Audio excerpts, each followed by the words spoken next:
নমস্কার বন্ধুরা, Mitali daily cooking ব্লগে আপনাদের সবাইকে স্বাগত। আজকে আমি আপনাদের সাথে খুবই নতুন ধরনের একটা রেসিপি শেয়ার করব। এটা কিন্তু বাচ্চাদের খুবই পছন্দের একটা জিনিস। বাচ্চারা কিন্তু এই খাবারটা খুব বেশি পছন্দ করে। এটা কিন্তু এক ধরনের ফ্রেঞ্চ ফ্রাই, আর এটা আমি একটু অন্য রকম স্টাইলে তৈরি করেছি। খেতে কিন্তু খুবই সুন্দর হয়, একেবারে মুচমুচে হয়। আশা করছি আজকে এই রেসিপিটা বাচ্চাদের সাথে সাথে বড়দেরও কিন্তু খুবই ভালো লাগবে। তাহলে রেসিপিটা প্রথম থেকে শেষ পর্যন্ত দেখার অনুরোধ রইল। আর ভালো লাগলে লাইক শেয়ার করে চ্যানেলটিকে প্লিজ সাবস্ক্রাইব করে আমার পাশে থাকার অনুরোধ রইল। আর এটা বানাতে গেলে কিন্তু আমাদের খুব একটা বেশি জিনিসের প্রয়োজন নেই। শুধুমাত্র এক বাটি সুজি আর একটা বড় সাইজের আলু, সেদ্ধ করে নেওয়া আলু হলেই কিন্তু এই রেসিপিটা আমরা তৈরি করে নিতে পারবো। দেখতেই পাচ্ছেন এখানে আমি এক বাটি সুজি নিয়েছি আর একটা বড় সাইজের আলু সেদ্ধ করে এরকম গ্রেট করে নিয়েছি। এবার যেটা করব, গ্যাসের উপরে একটা পাত্র বসিয়ে দিয়েছি আর ওরকম একই ধরনের বাটি নিয়ে এক বাটির চাইতে অল্প একটু কম নিলাম জলটা পাত্রের মধ্যে দিয়ে ওর মধ্যে দিলাম স্বাদ মতো লবণ আর হাফ চামচের মতো লঙ্কা গুঁড়ো দিয়ে আমি ভালো করে একটু মিশিয়ে নিলাম। এবার এর মধ্যে দিয়ে দেব এক বাটি সুজি। সুজির চাইতে জলের পরিমাণটা কিন্তু আমি এখানে কম রেখেছি, কারণ এক বাটি সুজির জন্যে এক বাটির চাইতে একটু কম জলই ব্যবহার করতে হবে, নাহলে কিন্তু আমাদের ডোটা নরম হয়ে যাবে। আর ডোটা কিন্তু নরম হলে হবে না, কারণ ডোটা একেবারে শুকনো শুকনো রাখতে হবে। সেই জন্য কিন্তু এক বাটির চাইতে কম জল ব্যবহার করতে হবে।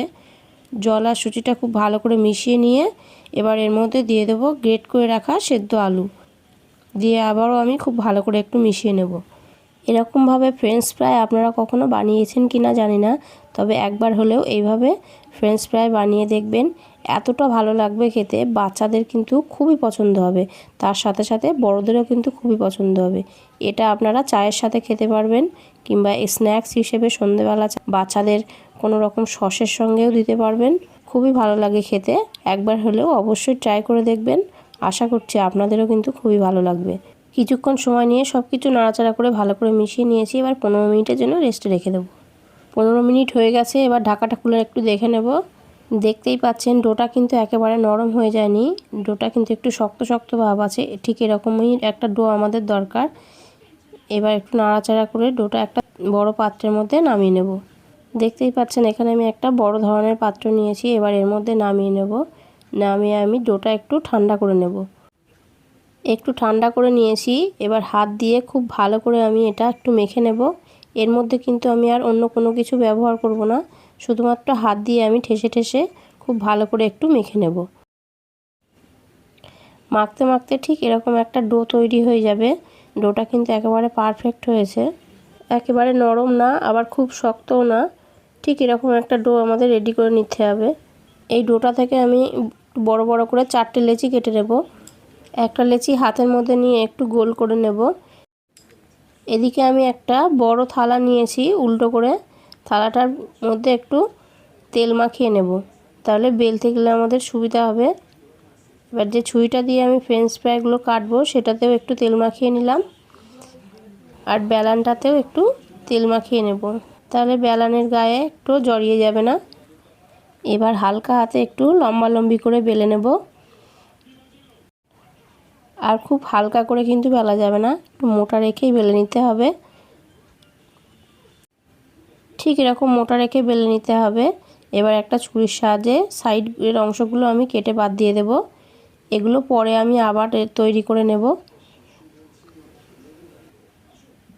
দেখতেই পাচ্ছেন এখানে আমি ঠিক কীরকম মোটা রেখেছি, ঠিক এরকম মোটা করেই বেলে নিতে হবে।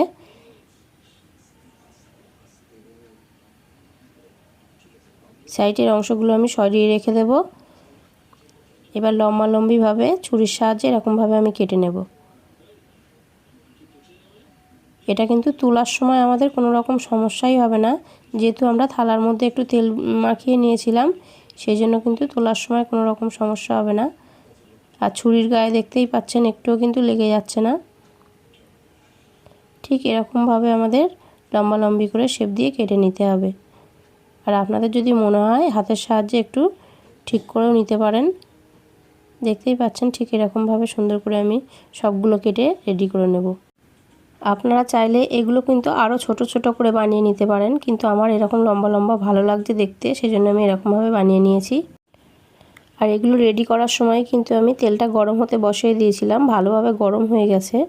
এবার গ্যাসের ফ্লেমটা মিডিয়ামে দিয়ে এগুলো আমি একে একে ছেড়ে দিলাম। খুব ভালো করে লাল লাল করে ভেজে নিতে হবে।